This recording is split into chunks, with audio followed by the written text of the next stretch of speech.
ಮದುವೆ ಎನ್ನುವುದು ಸ್ವರ್ಗದಲ್ಲಿ ನಿಶ್ಚಯ ಆಗ್ತದೆ ಅಂತ ಹೇಳುವವರಿದ್ದಾರೆ. ಆದರೆ ಮದುವೆಯ ನಂತರ ಸಂಸಾರದಲ್ಲಿ ಬಿರುಕು ಬಿಟ್ಟರೆ ಆ ಮದುವೆ ನರಕ ಸದೃಶ ಆಗುತ್ತದೆ ಎನ್ನುವುದು ವಾಸ್ತವ. ಇಂತಹ ಮದುವೆಯಿಂದ ನೊಂದು ಬೆಂದು ಬಸವಳಿಯುವವರು ಗಂಡಿನ ಕಡೆಯವರು. ಇದಕ್ಕೆ ಕಾರಣ ವರದಕ್ಷಿಣೆ ಹಿಂಸೆ ಎನ್ನುವಂತಹ ಒಂದು ಕಾಯ್ದೆ. ವರದಕ್ಷಿಣೆ ಎನ್ನುವುದು ಮಹಾಪಾಪ ಅಂತ ಹೇಳ್ತಾರೆ. ಆದರೆ ವರದಕ್ಷಿಣೆ ಇಲ್ಲದೆ ಮದುವೆಯಾಗುವಂತಹ ಸಂದರ್ಭಗಳು ಅತ್ಯಂತ ವಿರಳ. ಆದ್ದರಿಂದ ಆ ವರದಕ್ಷಿಣೆಗೆ ತಡೆ ನೀಡಬೇಕು ಅಂತ ಹೇಳಿ 1983ರಲ್ಲಿ ಕೇಂದ್ರ ಸರ್ಕಾರ ಕಾಯ್ದೆಯೊಂದನ್ನು ಅನುಷ್ಠಾನಕ್ಕೆ ಒಳಗೊಳಿಸಿತು. ವರದಕ್ಷಿಣೆ ತೆಗೆದುಕೊಳ್ಳುವುದು ಮತ್ತು ಕೊಡುವುದು ಅಪರಾಧ. ಆದ್ದರಿಂದ ಅದು IPC ಸೆಕ್ಷನ್ 498A 499A ಅಡಿಯಲ್ಲಿ ಶಿಕ್ಷಾರ್ಹ ಅಪರಾಧ ಅಂತ ಹೇಳಿ. ಈಗ ದೇಶದಲ್ಲಿ ಕಾನೂನಿನ ವ್ಯಾಖ್ಯಾನ ಬದಲಾಗಿದೆ. ಭಾರತೀಯ ನ್ಯಾಯ ಸಂಹಿತೆ ಜಾರಿಗೆ ಬಂದಿದೆ. ಇದರ ಪ್ರಕಾರ ಇದು ಸೆಕ್ಷನ್ 85ನ ಅಡಿಯಲ್ಲಿ ಬರ್ತದೆ, 85ರ ಅಡಿಯಲ್ಲಿ ಬರ್ತದೆ. ಈ ಕಾಯ್ದೆಯನ್ವಯ ತೊಂದರೆಗೆ ಒಳಗಾಗುವವರು ಮದುವೆಯ ಗಂಡು, ಗಂಡಿನ ತಂದೆ ತಾಯಿ, ಗಂಡಿನ ನಿಕಟ ಸಂಬಂಧಿಕರು ಅಂದರೆ ತಂಗಿಯಂದಿರು ಇಲ್ಲ ಅಕ್ಕಂದಿರು, ಅವರವರ ಗಂಡಂದಿರು, ಗಂಡನ ಅಣ್ಣ ಅತ್ತಿಗೆ, ಈ ರೀತಿಯ ಕೌಟುಂಬಿಕ ಸಂಬಂಧಗಳಲ್ಲಿ ಯಾರು ಒಳಗೊಂಡಿರುತ್ತಾರೋ ಅವರು ಎಲ್ಲರೂ ಈ ಪ್ರಕರಣದಲ್ಲಿ ಆರೋಪಿಗಳಾಗಿ ಕ್ರಿಮಿನಲ್ ಪ್ರಕರಣ ಆಗಿರುವುದರಿಂದ ಎಲ್ಲರೂ ಪೊಲೀಸರ ಬಂಧನಕ್ಕೆ ಒಳಗಾಗ್ತಾರೆ. ನ್ಯಾಯಾಲಯದಲ್ಲಿ ಜಾಮೀನು ಪಡ್ಕೊಳ್ಳಬೇಕು ಮತ್ತು ಆ ಕೇಸನ್ನು ನ್ಯಾಯಾಲಯದಲ್ಲಿ ಹೋರಾಟ ಮಾಡಬೇಕು. ಇಂತಹ ಒಂದು ವಿಷ ವೃತ್ತದಲ್ಲಿ ಗಂಡಿನ ಕಡೆಯವರನ್ನು ಸಿಲುಕಿಸುವಂಥ ಕಾನೂನೇ ಈ BNS ಸೆಕ್ಷನ್ 85 ಅಂದರೆ 85.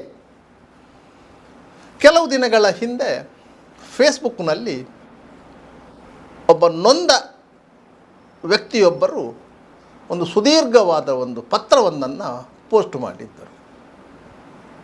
ಅವರ ಸಹೋದರನ ಹೆಂಡತಿಯ ಕಡೆಯವರು ಹಾಕಿದಂತಹ ಇಂತಹ ಒಂದು ಪ್ರಕರಣದಲ್ಲಿ ನೊಂದು ಬೆಂದು ಬಸವಳಿದು ಅವರು ಕೊನೆಗೂ ನ್ಯಾಯಾಲಯದಲ್ಲಿ ಕೇಸು ಎಕ್ಯೂಟ್ ಆದಾಗ ಅಂದರೆ ದೋಷಮುಕ್ತಗೊಂಡಾಗ ನಿರ್ಮಲರಾಗಿದ್ದರು.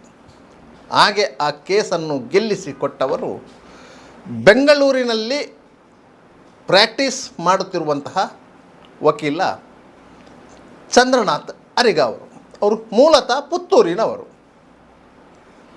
ಅವರಿಗೆ ಒಂದು ಅಭಿನಂದನೆಯನ್ನು ಸಲ್ಲಿಸಿ ಅವರು ಫೇಸ್ಬುಕ್ಕಲ್ಲಿ ಪೋಸ್ಟ್ ಹಾಕಿದ್ದರು. ಆ ಪೋಸ್ಟು 10 ಹಲವು ಪ್ರಶ್ನೆಗಳನ್ನು ಹುಟ್ಟು ಹಾಕಿದರು. ಪೋಸ್ಟು ಮಾಡಿದವರ ತಮ್ಮನಿಗೆ ಉದ್ಯೋಗ ಇತ್ತು. ಬಡತನದಲ್ಲಿ ಹುಟ್ಟಿ ಬೆಳೆದು ಕಷ್ಟಪಟ್ಟು ಓದಿ ಒಳ್ಳೆಯ ಸಂಸ್ಥೆಯಲ್ಲಿ ಉದ್ಯೋಗ ಪಡೆದುಕೊಂಡು ಸಾಕಷ್ಟು ಮಟ್ಟಿಗೆ ನೆಮ್ಮದಿಯ ಜೀವನ ನಡೆಸಿಕೊಂಡಿದ್ದಂಥ ಯುವಕನಿಗೆ ಅನುರೂಪವಾದ ಒಂದು ಹೆಣ್ಣನ್ನು ನೋಡಿ ಮನೆ ಮಂದಿ ಮದುವೆ ಮಾಡಿದ್ದರು. ಎರಡೂ ಕುಟುಂಬಗಳು ಒಪ್ಪಿ ಆ ಮದುವೆ ಆಗಿತ್ತು. ಗಂಡ ಹೆಂಡತಿ ಸುಮಾರು 1 ವರ್ಷಗಳ ಕಾಲ ಚೆನ್ನಾಗಿಯೇ ಜೀವನ ನಿರ್ವಹಣೆ ಮಾಡಿದ್ದರು. ಯಾವುದೇ ರೀತಿಯ ಅಪಸ್ವರ ಇರಲಿಲ್ಲ. ಆದರೆ 1 ವರ್ಷದ ನಂತರ ಆ ಮನೆಯಲ್ಲಿ ಅಪಸ್ವರ ಕೇಳಿ ಬಂದದ್ದು ಮದುವೆಯಾಗಿ ಬಂದಂಥ ಹುಡುಗಿಯಿಂದ. ಆಕೆಗೆ ಗಂಡನ ಮನೆಯವರ ಸಂಬಂಧಿಕರ ಬಗ್ಗೆ ಒಂದು ಕೀಳಿರಿಮೆ ಇತ್ತು, ಸಾಸರ ಭಾವನೆ ಇತ್ತು. ಇದರಿಂದಾಗಿ ಅವರ ಮನೆಗೆ ಆತನ ಸಂಬಂಧಿಕರು ಹೋಗ್ತಾ ಇರಲಿಲ್ಲ. ಎಲ್ಲಿವರೆಗೆ ಅಂತ ಹೇಳಿದರೆ ಆಕೆಯ ಮೊಬೈಲ್ ನಂಬರನ್ನು ಸಹ ಗಂಡನ ಮನೆಯವರೊಂದಿಗೆ ಶೇರ್ ಮಾಡಿಕೊಂಡಿರಲಿಲ್ಲ. ಅದರಿಂದಾಗಿ ಅವರ ಸಂಸಾರ ಬೇರೆ ಇತ್ತು.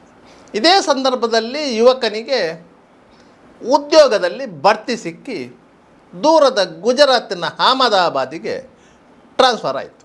ಅಲ್ಲಿ ಹೆಂಡತಿಯನ್ನು ಕರೆದುಕೊಂಡು ಹೋಗಿ ಸಂಸಾರ ಮಾಡುವಂತಹ ವ್ಯವಸ್ಥೆಗಳು ಸರಿಯಾಗಿ ಹೋಗದ ಕಾರಣಕ್ಕಾಗಿ ಆಕೆಯನ್ನು ತವರು ಮನೆಗೆ ಕಳುಹಿಸಿದ್ದ.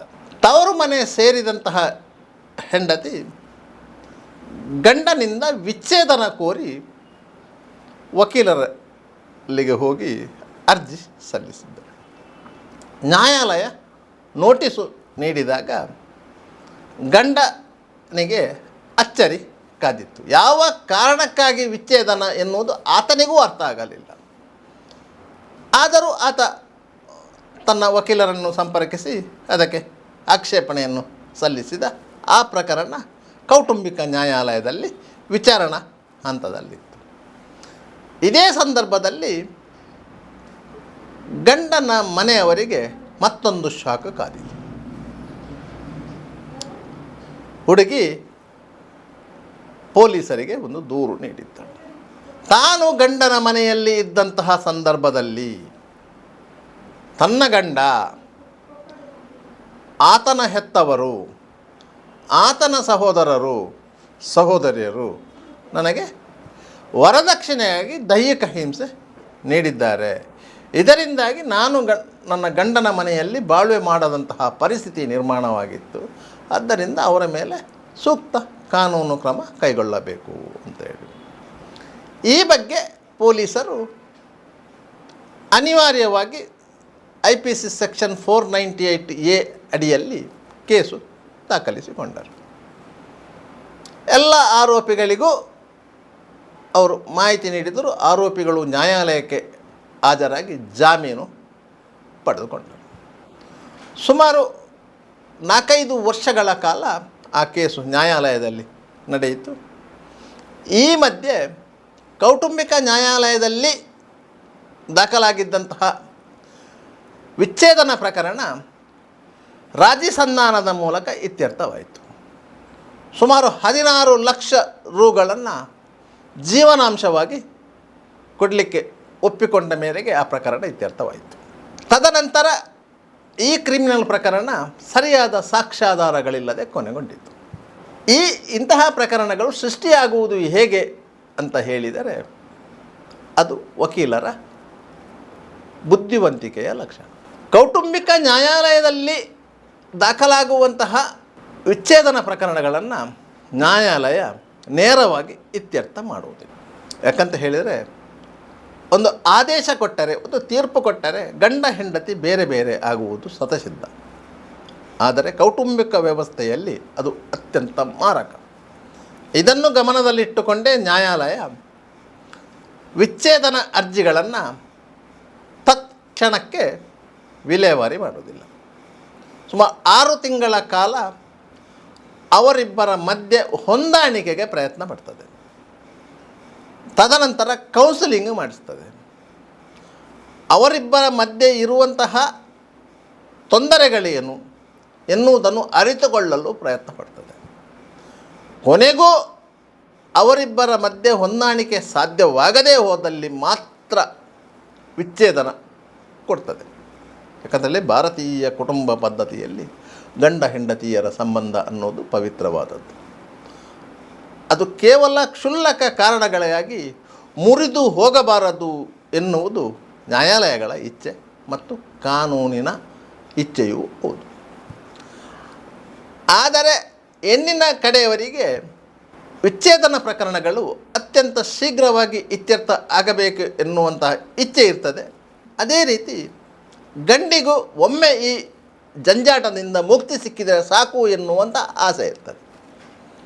ಇದರ ಪರಿಣಾಮವಾಗಿ ಅದಕ್ಕೆ ಬೇರೆ ಬೇರೆ ರೀತಿಯಲ್ಲಿ ಮಾರ್ಗೋಪಾಯಗಳನ್ನು ಕಂಡು ಹಿಡಿಯಲಾಗುತ್ತೆ. ಹಾಗೆ ಕಂಡುಹಿಡಿಯುವ ಮಾರ್ಗೋಪಾಯವೇ ಈ 498A ಎನ್ನುವ ಸೆಕ್ಷನನ್ನು ಬಳಸಿಕೊಳ್ಳು. ಯಾವುದೇ ಕಾನೂನನ್ನು ದುರ್ಲಾಭಕ್ಕಾಗಿ ಬಳಸಿಕೊಳ್ಳಬಾರದು ಅಂತ ಹೇಳ್ತಾರೆ. ಆದರೆ ಈ ದೇಶದಲ್ಲಿ ಅತ್ಯಂತ ಹೆಚ್ಚು ಜನರನ್ನು ಬಾಧಿಸಿದ್ದು ಈ ಕಾನೂನಿನ ದುರ್ಬಳಕೆ. ಮತ್ತೊಂದು PCR ಆ್ಯಕ್ಟ್ ಅಂತ ಒಂದಿದೆ, prevention of civil rights act. ದಲಿತ ದೌರ್ಜನ್ಯ ತಡೆ ಕಾಯ್ದೆ. ಈ ಎರಡೂ ಕಾಯ್ದೆಗಳು ಸಭ್ಯ ನಾಗರಿಕ ಸಮಾಜಕ್ಕೆ ಒಂದು ಶಾಪವಾಗಿ ಪರಿಣಮಿಸಿತು. ಯಾಕಂದರೆ ಎರಡೂ ಕಾಯ್ದೆಗಳು ಅತ್ಯಂತ ಹೆಚ್ಚು ಸಂದರ್ಭಗಳಲ್ಲಿ ದುರ್ಬಳಕೆಯಾದದ್ದೇ ಜಾಸ್ತಿ, ಸದ್ಬಳಕೆಯಾಗದದ್ದು ಕಡಿಮೆ. ಕೆಲವೊಂದು ಪ್ರಕರಣದಲ್ಲಿ ಸರ್ವೋಚ್ಚ ನ್ಯಾಯಾಲಯ ಕೂಡ ಈ ಸಂಬಂಧವಾಗಿ ಕಟು ಟಿಪ್ಪಣಿಗಳನ್ನು ಮಾಡಿದಂತಹ ನಿದರ್ಶನಗಳು ಇವೆ. ಕಾನೂನನ್ನು ದುರ್ಬಳಕೆ ಮಾಡಿದ್ದಾರೆ ಅಂತ ಹೇಳಿ. ಯಾಕಂತ ಹೇಳಿದರೆ ಪ್ರಕರಣದ ವಿಚಾರಣೆಯ ಸಂದರ್ಭದಲ್ಲಿ ಕೆಲವೊಂದು ಅಂಶಗಳು ಬಯಲಿಗೆ ಬರುತ್ತಾ ಹೋಗುತ್ತದೆ. ಅಂಥ ಸಂದರ್ಭದಲ್ಲಿ ನ್ಯಾಯಾಧೀಶರು ಅದನ್ನು ಪರಿಗಣಿಸಿಕೊಂಡು ಆರೋಪಿಗಳನ್ನು ಖುಲಾಸೆಗೊಳಿಸುವಂತಹ ಸಂದರ್ಭದಲ್ಲಿ ಈ ವ್ಯಾಖ್ಯಾನವನ್ನು ಮಾಡ್ತಾರೆ. ಆದ್ದರಿಂದ ಎರಡೂ ಕಾನೂನುಗಳು ಅಮೂಲಾಗ್ರವಾಗಿ ಬದಲಾವಣೆ ಆಗಬೇಕು ಎನ್ನುವಂತಹ ಕೂಗು ಇತ್ತು. ಈ 498A ಸೆಕ್ಷನ್ ಯಾಕೆ ಆರಂಭವಾಯಿತು ಅಂತ ಹೇಳಿದರೆ, ವರದಕ್ಷಿಣೆಯ ಪಿಡುಗು ಅತಿಯಾದ ಸಂದರ್ಭದಲ್ಲಿ ಹಿಂದೆ, ಅಂದರೆ ಸುಮಾರು 50-60 ವರ್ಷಗಳ ಹಿಂದೆ ವರದಕ್ಷಿಣೆ ಎನ್ನುವಂಥ ಪಿಡುಗು ಇರಲಿಲ್ಲ. ಆದರೆ ಹುಡುಗಿಯರ ಸಂಖ್ಯೆ ಜಾಸ್ತಿಯಾಗಿ ಹುಡುಗರ ಸಂಖ್ಯೆ ಕಡಿಮೆಯಾಗಿ ಹುಡುಗಿಗೆ ಸೂಕ್ತ ವರ ಸಿಗುವುದಿಲ್ಲ ಅಂತ ಬಂದಾಗ ಹುಡುಗನಿಗೆ ವರದಕ್ಷಿಣೆಯಾಗಿ ಹಣವನ್ನು ಕೊಟ್ಟು, ಚಿನ್ನಾಭರಣ ಕೊಟ್ಟು, ಬೇರೆ ಬೇರೆ ಉಡುಗೊರೆಗಳನ್ನು ಕೊಟ್ಟು ಕೊಂಡುಕೊಳ್ಳುವಂತಹ ಪದ್ಧತಿ ಆರಂಭವಾದಾಗ ಅವರವರ ಸಂಪತ್ತಿಗೆ, ಅವರವರ ಸೌಲಭ್ಯಕ್ಕೆ, ಅವರವರ ಸೌಭಾಗ್ಯಕ್ಕೆ ವರದಕ್ಷಿಣೆಯ ಹೆಚ್ಚುವರಿಯಾಗಿ ಹೋಗ್ತಾ ಹೋಗುತ್ತೆ. ಇದು ಮಧ್ಯಮ ಮತ್ತು ಬಡವರ್ಗದ ಹೆಣ್ಣುಮಕ್ಕಳ ಪಾಲಿಗೆ ಶೂಲವಾಗಿ ಪರಿಣಮಿಸುತ್ತದೆ. ಇಂತಹ ಸಾಮಾಜಿಕ ಸಮತೋಲನದ ಕಪಿಮುಷ್ಟಿಯಿಂದ ಹೆಣ್ಣು ಮಕ್ಕಳನ್ನು ರಕ್ಷಿಸಬೇಕು ಎನ್ನುವ ಕಾರಣಕ್ಕಾಗಿ ಕೇಂದ್ರ ಸರ್ಕಾರ 1983ರಲ್ಲಿ ಇಂತಹ ಒಂದು ಕಾಯ್ದೆಯನ್ನು ದೇಶಾದ್ಯಂತ ಜಾರಿಗೊಳಿಸಿತು. ಅದಕ್ಕಾಗಿ ಆ ಕಾಯ್ದೆ ಜಾರಿಗೊಂಡಾಗ ಅದಕ್ಕೊಂದು ಸೆಕ್ಷನ್ ಅಪ್ಲೈ ಆಯಿತು. ಆ ಸೆಕ್ಷನ್ ಅಡಿಯಲ್ಲಿ ಶಿಕ್ಷಾರ್ಹ ಅಪರಾಧ ಅಂತ ಆಯಿತು. ಶಿಕ್ಷೆ ಅಂದರೆ ಕನಿಷ್ಠ 7 ವರ್ಷಗಳವರೆಗೆ ಶಿಕ್ಷೆ ವಿಧಿಸುವಂಥ ಅವಕಾಶ ಆ ಕಾಯ್ದೆಯಲ್ಲಿ ಇತ್ತು. ಈಗಲೂ ಆ ಕಾಯ್ದೆ ಅಸ್ತಿತ್ವದಲ್ಲಿದೆ. ಈಗ BNS ಬಂದ ಮೇಲೆ ಆ ಕಾಯ್ದೆಯ ಸಂಖ್ಯೆ ಬದಲಾಗಿದೆ. 498A ಬದಲಾಗಿ 85 ಆಗಿದೆ ಅಷ್ಟೇ. ಮತ್ತು ಅದರ ಕಂಡೀಷನ್ಸ್ ಎಲ್ಲವೂ ಹಿಂದಿನ ರೀತಿಯಲ್ಲೇ ಇದೆ. ಈ ಕಾಯ್ದೆಯನ್ನು ಯಾವ ಕಾರಣಕ್ಕಾಗಿ ದುರ್ಬಳಕೆ ಮಾಡ್ತಾರೆ ಎನ್ನುವುದು ಅಂತ ಹೇಳಿದರೆ, ಅದು ಗಂಡ ಹೆಂಡತಿಯ ಮಧ್ಯೆ ಉಂಟಾಗುವಂಥ ವೈಮನಸ್ಸಿನ ಕಾರಣಕ್ಕಾಗಿ. ಯಾವುದಾದರೂ ಒಂದು ಕಾರಣಕ್ಕಾಗಿ ಗಂಡ ಹೆಂಡತಿಯ ಮಧ್ಯೆ ವೈಮನಸ್ಸು ಉಂಟಾದರೆ, ಜೊತೆಯಾಗಿ ಬಾಳಲು ಸಾಧ್ಯವೇ ಆಗದಿದ್ದರೆ ಅದಕ್ಕೆ ಪರಿಹಾರವಾಗಿ ಇರುವುದು ವಿಚ್ಛೇದನ ಪ್ರಕ್ರಿಯೆಗಳು. ಅದಕ್ಕೂ ನ್ಯಾಯಾಲಯಕ್ಕೆ ಹೋಗಬೇಕು. ವಿಚ್ಛೇದನ ಪ್ರಕರಣವನ್ನು ನ್ಯಾಯಾಲಯ ನೇರವಾಗಿ ಸಾರಾಸಗಟಾಗಿ ಒಪ್ಪಿಕೊಳ್ಳುವುದಿಲ್ಲ. ಯಾಕಂತ ಹೇಳಿದರೆ, ಗಂಡ ಹೆಂಡತಿ ಎಂಬ ಸಂಬಂಧ ತಲತಲದಿಂದ ಮುಂದುವರೆಕೊಂಡು ಬಂದಂತಹ ಒಂದು ಪವಿತ್ರ ಬಂಧ. ಅದನ್ನು ಏಕಾಏಕಿ ಒಂದು ಆದೇಶದ ಮೂಲಕ ಮುರಿಯುವುದು ಸರಿಯಲ್ಲ ಎನ್ನುವುದು ನ್ಯಾಯಾಲಯಗಳ ಅಭಿಪ್ರಾಯ. ಇದರಿಂದಾಗಿ ಸಾಮಾಜಿಕ ವ್ಯವಸ್ಥೆಯಲ್ಲಿ ವ್ಯತ್ಯಾಸಗಳಾಗ್ತದೆ ಎನ್ನುವುದು ಅದರ ನಂಬಿಕೆ. ಅದಕ್ಕಾಗಿ ನೇರವಾಗಿ ವಿಚ್ಛೇದನ ಪ್ರಕರಣಗಳನ್ನು ನ್ಯಾಯಾಲಯ ಅತಿ ಶೀಘ್ರವಾಗಿ ಪರಿಗಣಿಸುವುದಿಲ್ಲ. ಆದರೆ ಎರಡೂ ಕಡೆಯಲ್ಲಿ ತುಳಿತ ಇದೆ ಅಂತ ಆದ ಕೂಡಲೇ